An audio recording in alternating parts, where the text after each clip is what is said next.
Migaday dito sa Barangay Dampalit. High tide po pala ngayon, oh.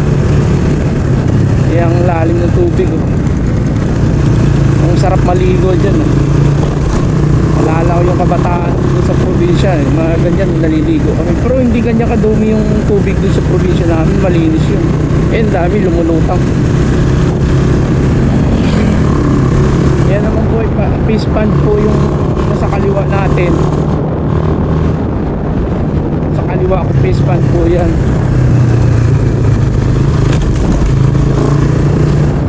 Yan, fish pond po yan.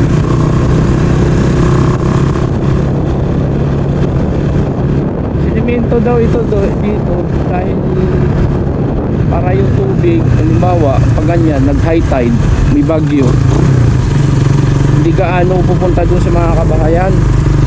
Yun ang pagkakasabi ng nakausap ko dito nung una kong punta.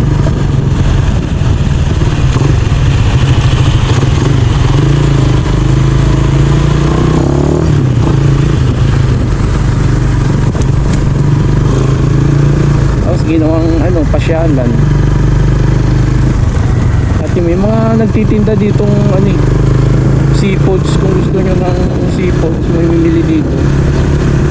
Pero hindi pa ako nakabili, hindi ko lang alam kung magkano. Hindi ko pa na-try bumili dito, eh.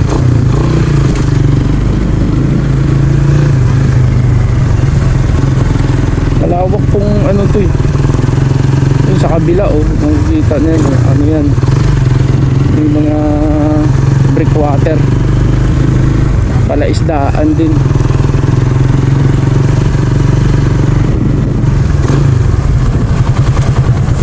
Ayan po, malaki po yan, eh. Mahaba-haba din yung dito tayo sa kabila para makita ng lahat.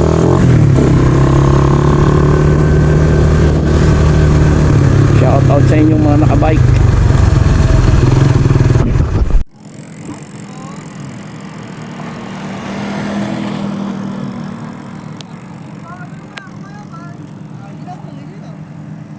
Miga Dampalit sa Migaday.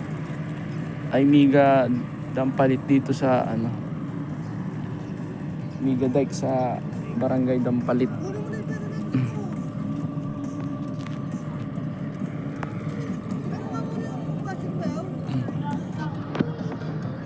Dito na tayo pupwesto para mamitik. Yun po yung yung dam site po yan, oh. Dam site daw yan, eh.